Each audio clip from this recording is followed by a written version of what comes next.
اہم معاملہ، کیا لاہور ہائی کورٹ کے فیصلے سے پنجاب میں ایک اور آئینی بحران کے خدشات ختم ہو جائیں گے یا آئینی بحران میں اضافہ ہو جائے گا؟ اس معاملے میں کنفیوژن نظر آ رہی ہے۔ بات کرتے ہیں، ہمارا پینل ہمارے ساتھ ہی ہے، خالد عظیم صاحب، نعیم حنیف صاحب، منصور علی خان، ندیم ملک صاحب ہمارے ساتھ ہیں۔ ماہر قانون خواجہ حارث صاحب نے بھی ہمیں جوائن کر لیا ہے۔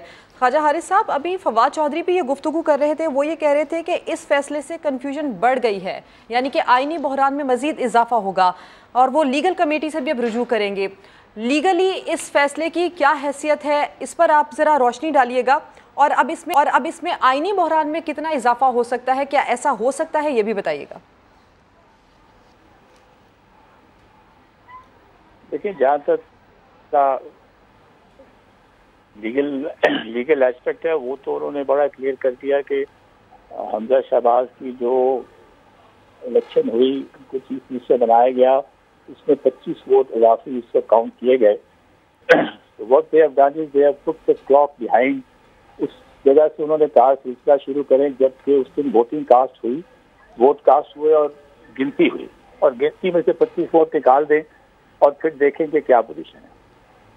اب اس چیز کا فیصلہ تو وہ خود بھی کر سکتے تھے، جو ہمیں سمجھ میں آتا ہے قانونی طور پہ ہائی کورٹ کہہ سکتا تھا کہ وہ 25 ووٹ غلط طور پہ کیونکہ کاسٹ ہوئے ہیں، تو لہٰذا وہ الیکشن جو ہے وہ کالعدم قرار دی جاتی ہے۔ اب وہ کرنے کی وجہ انہوں نے واپس بھیج دیا کہ یہ ڈپٹی اسپیکر جو ہے وہی پریزائڈ کریں، وہی اس کے بارے میں جو ہے وہ ووٹ کی کاؤنٹنگ کریں، 25 ووٹس کو نکالیں، اور اگر وہ اکثریت کے ساتھ جو 50% ووٹ لینے ہوتے ہیں فرسٹ وہ نہیں لے سکتے ہیں، تو وہ تو ان کی الیکشن ختم ہو جائے گی۔ لیکن ساتھ ہی پھر جو کہ آرٹیکل 135 میں لکھا بھی ہوا ہے کہ آپ دوبارہ سے ووٹنگ کرائیں گے اور دیکھیں گے کہ کون 134 میں سیکنڈ پرووائڈر میں کس طرح کو جس کی بھی میجورٹی ہے وہ اس پہ الیکٹ مانا جائے گا۔ ٹھیک ہے، جس کے پاس میجورٹی ہوگی اسی کو تسلیم کیا جائے گا۔ بیرسٹر خواجہ حارث صاحب ہمارے ساتھ موجود تھے، بہت شکریہ آپ کے وقت کا۔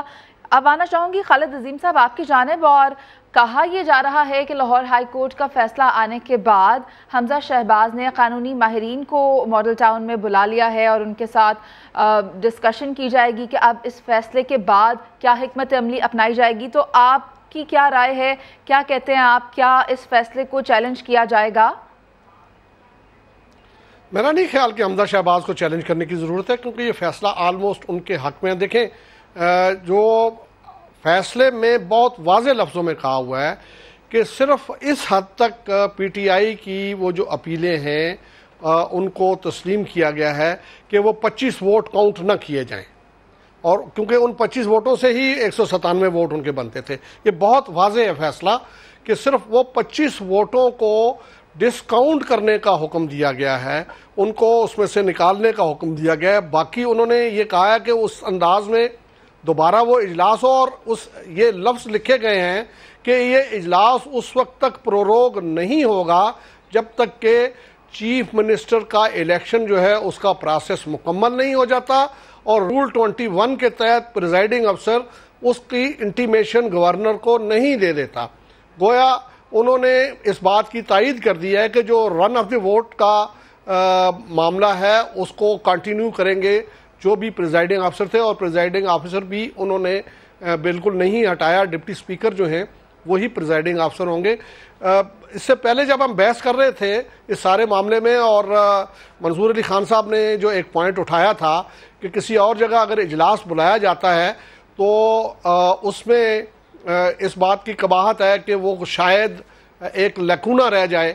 ایک پہلی بات تو یہ ہے کہ گورنر جب اجلاس بلاتا ہے تو گورنر کو اختیار ہے، وہ کسی جگہ کو بھی اسمبلی ڈکلیئر کر سکتا ہے۔ دوسری چیز، نعیم حنیف صاحب نے باقی کچھ ایونٹس جو ہیں وہ تو گنوائے، ایک خاص ایونٹ جس کا میں ذکر کرنا چاہتا تھا، میں چاہتا تھا کہ وہ سامنے آتا، وہ یہ ہے کہ جس دن اسپیکر چودھری پرویز الہی صاحب کے خلاف جو تحریک عدم اعتماد تھی اس کی ووٹنگ ہونا تھی، تو اس میں جس انداز میں مسلم لیگ نون کے لوگ جو ہیں ان کو روک دیا گیا، ان کو اندر نہیں آنے دیا گیا، اس قسم کا معاملہ ہوتا ہے، اور جس کی نشاندہی جو ہے وہ متعدد مرتبہ کی گئی ہے اپوزیشن کی جانب سے، اور آج اس کا تذکرہ نعیم صاحب نے کیا کہ 600 سے زیادہ ایسے لوگ ہیں جو کہ پرویز الہی صاحب کے بھرتی کردہ ہیں، اور وہ آلموسٹ اس انداز میں بیہیو کرتے ہیں اس انداز میں جیسے کہ وہ مکمل طور پہ پرویز الہی صاحب کے تابع ہوں اور وہ اسمبلی سیکریٹریٹ کے نہیں بلکہ پرویز الہی صاحب کے اپنے ملازم ہیں.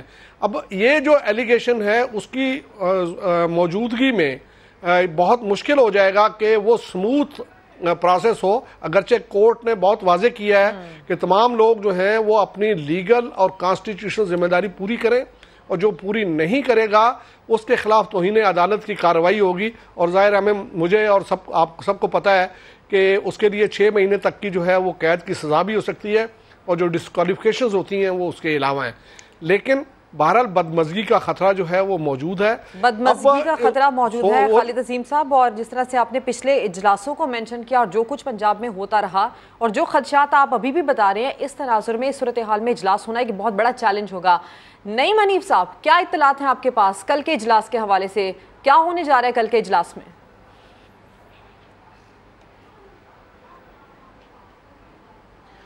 چلیں دیکھیں, میں یہ تنازع حل کر دیتا ہوں کہ کل کا اجلاس پری میں منعقد ہو رہا ہے. تمام تر خدشات کے باوجود جو ہے وہ مسلم لیگ نون اور حکومت نے یہ فیصلہ کر لیا ہے کہ کل کا اجلاس گورنر پنجاب جو ہے وہ پنجاب اسمبلی میں ہی طلب کر رہے ہیں. اور ظاہر ہے کہ وہ اپنے جو گزشتہ جو واقعات ہیں ان کی روشنی میں پوری تیاری کے ساتھ وہ پنجاب اسمبلی کے ایوان میں جائیں گے. آج شام کو ان کا اپنا پارلیمانی پارٹی کا اتحادیوں کا اجلاس ہے.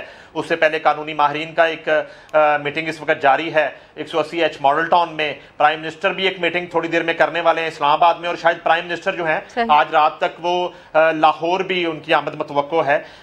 تو اس صورتحال میں کل ایک تو اجلاس پنجاب اسمبلی میں ہو رہا ہے. دوسری بات یہ ہے کہ آپ نے ابھی فرمایا کہ فواد چودھری صاحب کو اس فیصلے سے کچھ کنفیوژن ہے. ان کا خیال ہے کہ فیصلے میں کوئی کنفیوژن نہیں ہے, نہ ہی اس وقت جو آئینی معاملات ہیں اس میں کوئی کنفیوژن باقی رہ گئی ہے. کنفیوژن جو ہے وہ پی ٹی آئی کے جو نمبرز ہیں ان کے اندر کنفیوژن بڑی تیزی سے بڑھ رہی ہے. اور پچھلے تقریباً 1-1.5 گھنٹے سے مجھے وکٹیں گرنے کی اطلاعات آ رہی ہیں. پی ٹی آئی کی وکٹیں بڑی تیزی سے گر رہی ہیں. کچھ دیر بعد وہ نام آ جائیں گے ہمارے پاس. ہمارے نمائندے عاصم نصیر اس پہ کام کر رہے ہیں. ہم وہ بریک کریں گے اور وہ بہت بڑی سٹوری ہوگی آج کے دن کی کہ وہ کون سے نام ہیں جو کل ایوان میں نہیں جا رہے, وہ کون سے نام ہیں جو کل لاہور شہر میں موجود نہیں ہوں گے, وہ کون سے نام ہیں جو کل پاکستان میں موجود نہیں ہوں گے. وہ تحریک انصاف کے لوگ ہیں. وہ بہت جلد جو ہے وہ نام ہم منظر عام پر انشاءاللہ لے کے آنے والے ہیں کچھ ہی دیر میں. تو یہ کنفیوژن ہے فواد چودھری صاحب کو اور chairman P T I Imran Khan صاحب کو. تو کل مجھے نہیں لگ رہا, خوفناک حد تک نمبر جو ہیں 168 سے نیچے جا رہے ہیں. 158 نمبر ہے پی ٹی آئی کے. 158 جو ہے مجھے لگ رہا ہے کہ اس میں 1 درجن سے زائد لوگ کل موجود نہیں ہوں گے اس اجلاس میں, جس میں وزیر اعلیٰ پنجاب کا دوبارہ سے اگر انتخاب ہوتا ہے. تو اس کے بعد آ جاتے ہیں کاف لیگ کے 10 نمبرز. مجھے کاف لیگ کے 10 نمبرز میں بھی کچھ لوگوں کی گاڑیوں میں ابھی سے پرابلم دکھائی دے رہی ہے. ان کی گاڑیاں چونکہ 2010-12 سے پہلے کی ہیں, بلکہ نہیں 2002 کی گاڑیاں جب پرویز مشرف نے کاف لیگ بنائی تھی تو انجن پرانے بھی ہو گئے ہیں. تو مجھے ادھر سے بھی خدشات جو ہے وہ دکھائی دینے لگے ہیں. کچھ اطلاعات آنا شروع ہو گئی ہیں کہ کاف لیگ شاید اپنے 10 نمبر ہی پورے نہ کر سکے. اور 158 جو پی ٹی آئی کا نمبر ہے اس میں تو میں دعوے سے کہہ رہا ہوں کہ 1 درجن سے زائد لوگ جو ہیں کل غیر حاضر ہوں گے. اس کے نتائج کچھ بھی پی ٹی آئی کے اندر ان کو بھگتنا پڑے. اور اس کی بڑی وجہ یہ ہے کہ ابھی جو ٹکٹس دیے گئے ہیں ضمنی انتخاب میں, لاہور کے اگر 4 حلقوں کی بات کروں تو عمران خان صاحب نے 3 حلقوں میں ان لوگوں کو ٹکٹس دیے ہیں جن کا تعلق ہی ان حلقوں سے نہیں ہے. اب ایک حلقے کا میں بڑا کلیئرٹی سے بتا دیتا ہوں. 167 میں انہوں نے اپنے درینہ کارکن عاطف چودھری کو ٹکٹ دیا اور پریشرائز کیا گجر برادری نے جن کا تعلق ہے چونگ کے علاقے سے. تو ان کو 167 سے آ کے سمتنگ شبیر گجر ہے ان کو ٹکٹ دے دیا, جو ابھی نذیر چوہان کے ساتھ فائرنگ کا واقعہ آیا. تو بہت زیادہ ناراضگیاں پائی جا رہی ہیں اس وقت ضمنی انتخابات میں جو ٹکٹ بانٹے گئے ہیں chairman P T I Imran Khan کی طرف سے. اور اس سے قبل 5 ووٹوں کے لیے چودھری پرویز الہی کو جب وزارت اعلیٰ کا امیدوار نامزد کیا اس وقت بھی بہت سے لوگوں نے ناراضگی کا اظہار کیا. اور اگر میں نام لوں پنجاب کے ان اراکین کا جو ڈی سیٹ ہوئے اس میں علیم خان سب سے بڑا نام ہے, اس میں جہانگیر خان ترین ہے, اس میں یہ جو 25 لوگوں کا دھڑا ہے. اس کی ناراضگی کی بڑی وجہ یہ تھی کہ چودھری پرویز الہی کو آپ نے نومینیٹ کیا صرف 5 ووٹوں کے لیے, اور 22 سالہ خدمات پی ٹی آئی کے لیے جن لوگوں کی ہیں اس کو نظر انداز کیا گیا. اور پی ٹی آئی کے لیے اس وقت بہت ہی زیادہ مشکل صورتحال ہے, اور پی ٹی آئی سے زیادہ چودھری پرویز الہی کے لیے مشکل صورتحال صورتحال ہے کیونکہ اس میں میں نہیں سمجھتا کہ براہ راست جو ہے وہ پی ٹی آئی کا کوئی کینڈیڈیٹ اتر رہا ہے اس میدان میں. یہاں تو پرویز لائی جو ہے سب سے بڑا سٹیک ان کا ہے, کاف لیگ کا سٹیٹ ہے, اور کاف لیگ کے اندر نعیم حنیف وہی بات ہو گئی کہ نو ڈاؤٹ کل کون کون یو ٹرن لے گا پی ٹی آئی سے اور کاف لیگ سے, یہ تو سامنے آ جائے گا. منصور علی خان صاحب آپ کی جانب آنا چاہوں گی, آپ بتائیں کہ آپ کے سورسز کیا کہتے ہیں. نعیم حنیف صاحب تو یہی کہہ رہے ہیں کہ کنفیوزڈ ہے پی ٹی آئی بھی اور کاف لیگ بھی, کل کون کون جاتا ہے اور کون کون نہیں. آپ کے ذرائع کیا کہہ رہے ہیں کہ پاکستان تحریک انصاف کی جو پارٹی ہے, جو اراکین ہے, وہ کتنے کنفیوزڈ ہیں اور یو ٹرن لینے کی پاسبلٹی کتنی اسٹرانگ ہے اس میں؟ دیکھیے میرے خیال میں میں سب سے پہلے تو نعیم حنیف صاحب کو جو ہے وہ ان کا شکریہ ادا کروں گا کہ جو ہمارے یہاں کنفیوژن چل رہی تھی وہ تو چلے انہوں نے کلیئر کر دی کہ پنجاب اسمبلی کے اندر ہی جو ہے وہ اجلاس ہونے جا رہا ہے. قانونی طور پہ دیکھیے مجھے اس سے کوئی ایشو نہیں تھا کہ قانونی طور پہ بالکل خالد صاحب صحیح فرما رہے تھے کہ گورنر کا استحقاق ہے کہ وہ کہیں پہ بھی جو ہے وہ اس اجلاس کو بلا سکتا ہے. لیکن میرے لیے یہ ایک سگنل اچھا نہیں ہے, ایک اچھا سگنل نہیں ہے. کسی بھی پروونشل اسمبلی کی جو پروسیڈنگز ہیں وہ اس کے ہال کے اندر اسی بلڈنگ میں ہونی چاہیے. خدا نخواستہ یہ ایک فیڈریشن کے لیے, ایک ہماری ملکی سیاست کے لیے اس سے اچھا سگنل نہیں جاتا کہ ہر کوئی جو ہے وہ اپنی 1.5 انچ کی مسجد بنا کے سائڈ پہ بیٹھ جائے. ایسا نہیں ہونا چاہیے. تو اگر مسلم لیگ نون نے یہ فیصلہ کیا ہے تو میرے خیال میں ایک اچھا فیصلہ ہے. ایک بات. دوسری بات یہ دیکھیں, یہ جو نعیم حنیف صاحب کاف لیگ اور پاکستان تحریک انصاف کی بات کر رہے ہیں نا, میں آپ کو اس سلسلے میں 2 چیزیں آپ کے ساتھ شیئر کرتا ہوں. ایک تو آپ کو یاد ہوگا کہ پاکستان تحریک انصاف نے جب ایکچولی اپنا اپوزیشن لیڈر یہاں پہ اناؤنس کرنا تھا تو اس میں بھی یہاں پہ دھڑے بازی شروع ہو گئی تھی کہ جی کون سا دھڑا جو ہے اس کا اپوزیشن لیڈر بنے گا, کیونکہ پاکستان تحریک انصاف کے اندر ایک دھڑا جو ہے وہ ویسی کافی کے قریب ہے اور ایک ان کا نظریاتی دھڑا ہے جو بیسکلی یہ پرویز الہی صاحب کو جتنی امپورٹنس دی جا رہی ہے عمران خان صاحب کی جانب سے اس سے وہ زیادہ خوش نہیں ہے. تو آپس میں دھڑے بندی تو موجود ہے, ایک بات. اور دوسری بات یہ کہ یہ حقیقت ہے کہ وہ لوگ یہ بھی سمجھتے ہیں کہ جناب جماعتیں ان کی صرف 10 ہیں, 10 ان کے پاس سیٹیں ہیں, لیکن انہوں نے جو ہے وہ وزارت اعلیٰ کی کرسی انہوں نے مانگ لی. یہ نا انصافی ہے, یہ پاکستان تحریک انصاف کے ساتھ نا انصافی ہے. اب دوسری بات آ جائیے کاف لیگ کے اوپر. کاف لیگ کے حوالے سے بات یہ ہے کہ ان 10 سیٹوں میں سے اگر کوئی چند ایم پی ایز یا تو ایبسٹین کرتے ہیں یا وہ پرویز الہی کو ووٹ نہ دینے کا فیصلہ کرتے ہیں تو ان کے اگینسٹ اگر کوئی ایکشن ہونا بھی ہے تو اس کے لیے چودھری شجاعت حسین صاحب کی مہر جو ہے وہ بہت ضروری ہے, کیونکہ پارٹی کے سربراہ وہ ہیں الیکشن کمیشن آف پاکستان کے اندر.